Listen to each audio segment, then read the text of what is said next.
Baik, shalom Bapak Ibu semua. Kembali kita bersekutu dalam kontekstual Bible reading. Baik, kita akan melanjutkan pembacaan firman Tuhan dari Roma pasal 15 ayat 1 sampai 33. Saya persilahkan. Kita yang kuat wajib menanggung kelemahan orang yang tidak kuat, dan jangan kita mencari kesenangan kita sendiri.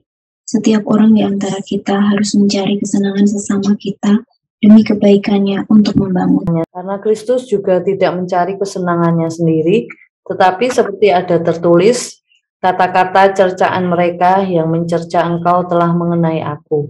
Sebab segala sesuatu yang ditulis dahulu telah ditulis untuk menjadi pelajaran bagi kita, supaya kita teguh berpegang pada pengharapan oleh ketekunan dan penghiburan dari kitab suci. Semoga Allah yang adalah sumber ketekunan dan penghiburan mengaruniakan kerukunan kepada kamu sesuai dengan kehendak Kristus Yesus. Sehingga dengan satu hati dan satu suara kamu memuliakan Allah dan Bapa Tuhan kita Yesus Kristus. Sebab itu terimalah satu akan yang lain, sama seperti Kristus juga telah menerima kita untuk kemuliaan Allah. Yang aku maksudkan ialah bahwa oleh karena kebenaran Allah, Kristus telah menjadi pelayan orang-orang bersunat untuk mengokohkan janji yang telah diberikannya kepada nenek moyang kita. Dan untuk memungkinkan bangsa-bangsa, supaya mereka memuliakan Allah karena rahmat-Nya seperti ada tertulis. Sebab itu aku akan memuliakan engkau di antara bangsa-bangsa, dan menyanyikan mazmur bagi namamu. Dan selanjutnya, bersukacitalah, hai bangsa-bangsa, dengan umat-Nya. Dan lagi, pujilah Tuhan, hai kamu semua bangsa-bangsa, dan biarlah segala suku bangsa memuji Dia. Dan selanjutnya kata Yesaya, Taruk dari pangkal Isai akan terbit, dan ia akan bangkit untuk memerintah bangsa-bangsa, dan kepadanya lah bangsa-bangsa akan menaruh harapan. Semoga Allah sumber pengharapan memenuhi kamu dengan segala sukacita dan damai sejahtera dalam iman kamu, supaya oleh kekuatan Roh Kudus kamu berlimpah-limpah dalam pengharapan. Saudara-saudaraku, aku sendiri memang yakin tentang kamu, bahwa kamu juga telah penuh dengan kebaikan dan dengan segala pengetahuan dan sanggup untuk saling menasihati. Namun, karena kasih karunia yang telah dianugerahkan Allah kepadaku, aku di sana-sini dengan agak berani telah menulis kepadamu untuk mengingatkan kamu. Yaitu, supaya aku boleh menjadi pelayan Kristus Yesus bagi bangsa-bangsa bukan Yahudi dalam pelayanan pemberitaan Injil Allah, supaya bangsa-bangsa bukan Yahudi dapat diterima oleh Allah sebagai persembahan yang kepadanya, yang disucikan oleh Roh Kudus. Jadi dalam Kristus aku boleh berpegang tentang pelayananku bagi Allah. Sebab aku tidak akan berani berkata-kata tentang sesuatu yang lain, kecuali tentang apa yang telah dikerjakan Kristus olehku, yaitu untuk memimpin bangsa-bangsa lain kepada ketaatan, oleh perkataan dan perbuatan, oleh kuasa tanda-tanda dan mujizat-mujizat, dan oleh kuasa Roh. Demikianlah dalam perjalanan keliling dari Yerusalem sampai ke Ilirikum, aku telah memberitakan sepenuhnya Injil Kristus. Dan dalam pemberitaan itu, aku menganggap sebagai kehormatanku bahwa aku tidak melakukannya di tempat-tempat di mana nama Kristus telah dikenal orang, supaya aku jangan membangun di atas dasar yang telah diletakkan orang lain, tetapi sesuai dengan yang ada tertulis. Mereka yang belum pernah menerima berita tentang Dia akan melihat Dia, dan mereka yang tidak pernah mendengarnya akan mengertinya. Itulah sebabnya aku selalu berhalang untuk mengunjungi kamu. Tetapi sekarang, karena aku tidak lagi mempunyai tempat kerja di daerah ini, dan karena aku telah beberapa tahun lamanya ingin mengunjungi kamu, aku berharap dalam perjalananku ke Spanyol, aku dapat singgah di tempatmu dan bertemu dengan kamu, sehingga kamu dapat mengantarkan aku ke sana setelah aku seketika menikmati pertemuan dengan kamu. Tetapi sekarang aku sedang dalam perjalanan ke Yerusalem untuk mengantarkan bantuan kepada orang-orang kudus. Sebab Makedonia dan Akaya telah mengambil keputusan untuk menyumbangkan sesuatu kepada orang-orang miskin di antara orang-orang kudus di Yerusalem. Keputusan itu memang telah mereka ambil, tetapi itu adalah kewajiban mereka. Sebab jika bangsa-bangsa lain telah beroleh bagian dalam harta rohani orang Yahudi, maka wajiblah juga bangsa-bangsa lain itu melayani orang Yahudi dengan harta duniawi mereka. Apabila aku sudah menunaikan tugas itu dan sudah menyerahkan hasil usaha bangsa-bangsa lain itu kepada mereka, aku akan berangkat ke Spanyol melalui kota kamu.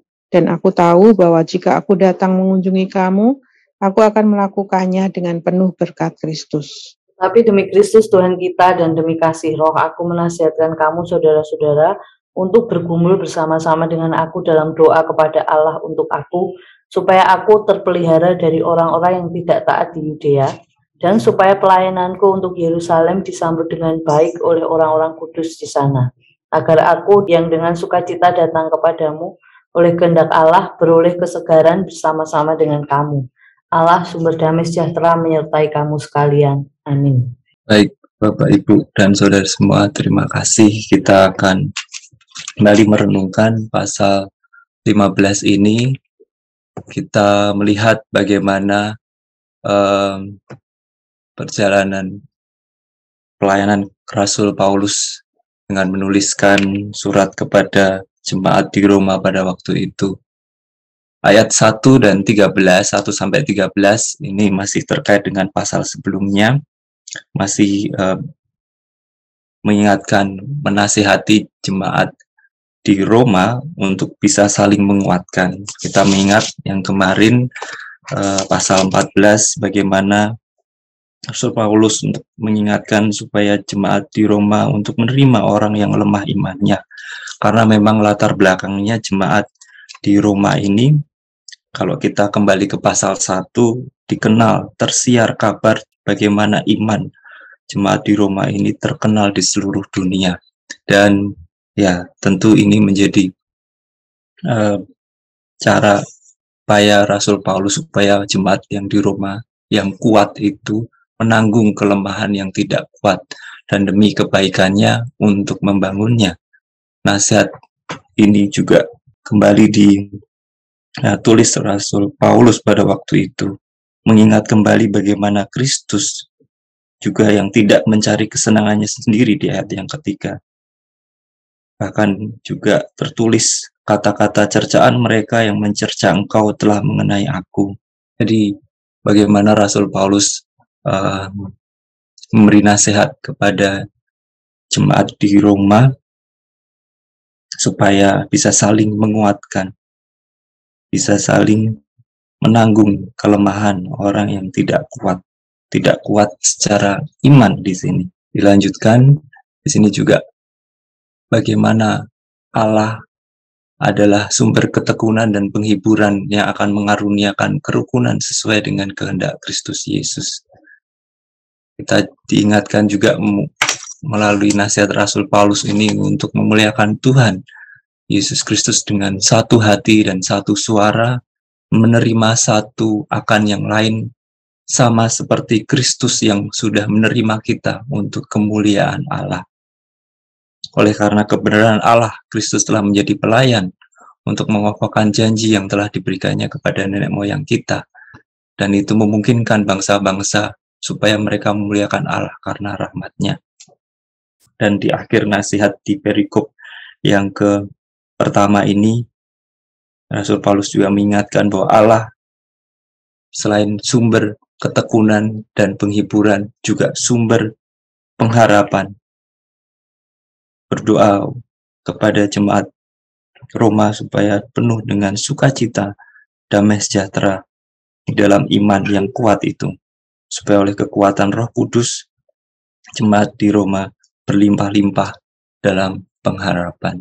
Di perikop yang kedua dalam Roma 15 kita melihat bagaimana Paulus memberi dasar akan tulisan-tulisan dia. Paulus menyampaikan bagaimana ia sendiri yakin tentang jemaat di Roma, tapi di sisi lain dia punya tanggung jawab yang besar karena kasih karunia yang telah dianugerahkan Allah kepada Rasul Paulus.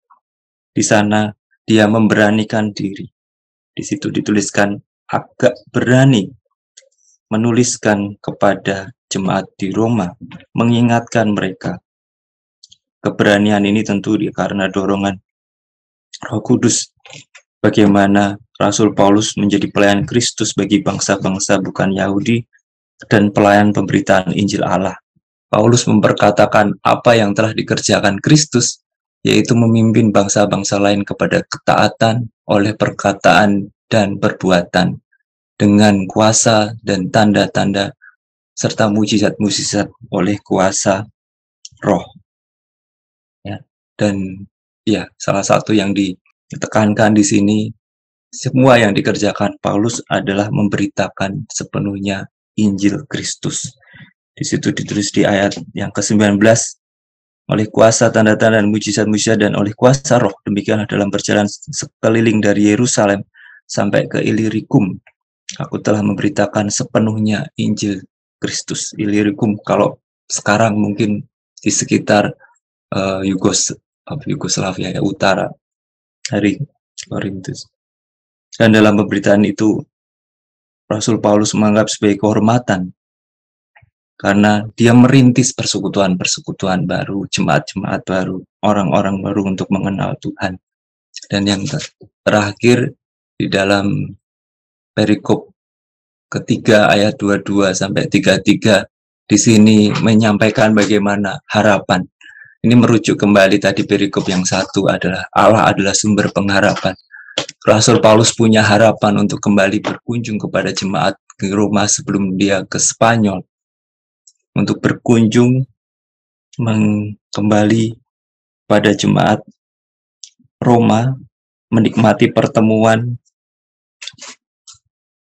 Namun hal itu belum bisa terjadi, sempat terhalang, dan itu beberapa tahun karena ada hal yang perlu diprioritaskan dalam pelayanan Rasul Paulus, yaitu ketika dia harus mengambil keputusan menunaikan tugas di ayat yang ke-28, menyerahkan hasil usaha bangsa-bangsa lain kepada mereka. Setelah itu baru berangkat ke Spanyol melalui Italia.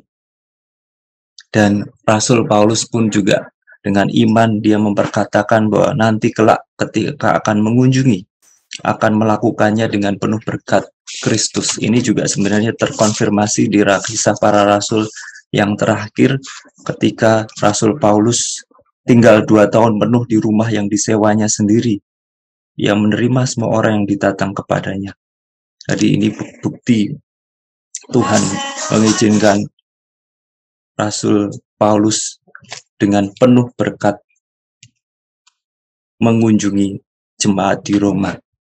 Dan nasihat di perikop yang ketiga adalah ketika Rasul Paulus mengingatkan jemaat untuk bergumul bersama-sama dalam doa kepada Allah supaya pelayanannya terpelihara di antara orang yang tidak taat di Yudea, supaya pelayanannya disambut dengan baik dan supaya dengan sukacita datang kepada jemaat di Roma sesuai kehendak Allah.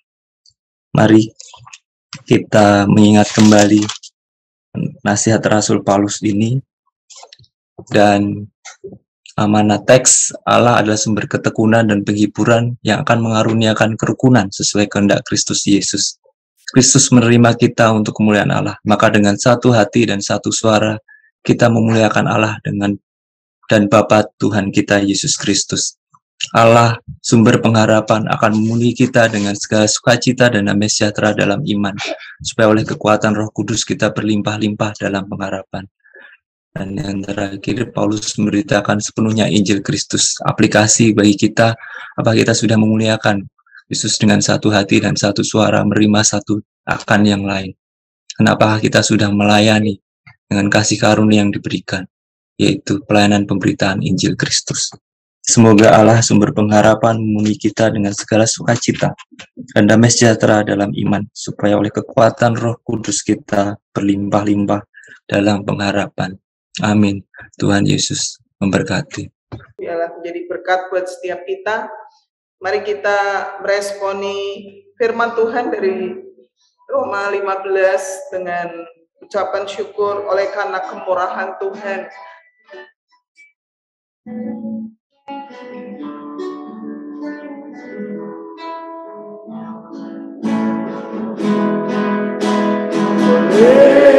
Oleh karena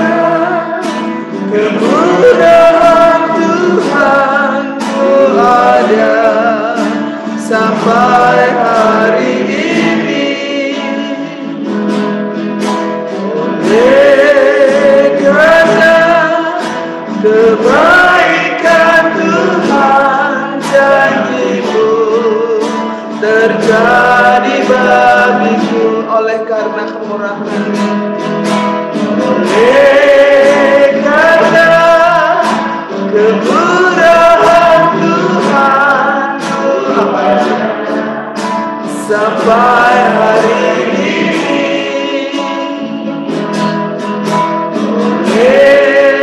Karena kebaikan Tuhan, janji-Mu terjadi bagiku. Ku sembah Kau Tuhan, ku mengangkat tanganku, selamanya Kau ajaib bagiku. Ku sembah Kau Tuhan, ku mengangkat wajahku, selamanya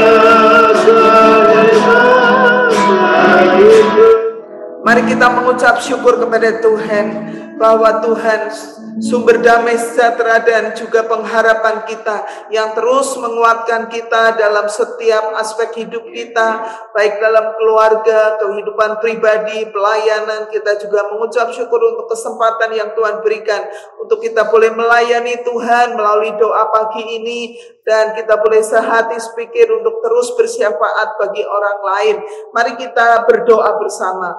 Bapa Surgawi, aku bersyukur kepada-Mu Tuhan, kalau aku boleh memiliki Engkau, Engkaulah damai sejahteraku, Engkaulah pengharapanku, Engkaulah Tuhan kekuatan hidup kami. Kami bersyukur kepada-Mu Tuhan, karena Tuhan oleh kemurahan Tuhan kami boleh terus ada, untuk kami terus melayani, untuk kami terus menjadi mitra Tuhan di dalam pelayanan di dunia ini Tuhan. Kami juga bersyukur Tuhan, melalui doa pagi ini kami boleh bersama-sama sehati sepikir untuk bersama bersyafaat melayani pekerjaan Tuhan melalui doa, mendoakan orang-orang yang perlu didoakan. Itu adalah mulia dan itulah yang baik menurut firman Tuhan. Kami bersyukur dan berterima kasih oleh kemurahan anugerah Tuhan saja kami boleh menjadi pelayan-pelayan Kristus. Biarlah Roh Kudus yang terus menghidupkan semangat hidup kami, semangat doa kami, untuk kami terus bersyafaat bagi orang lain, terus melayani Tuhan bersama. Terima kasih Tuhan, terima kasih. Dalam nama Yesus kami berdoa, kami bersyukur kepada-Mu.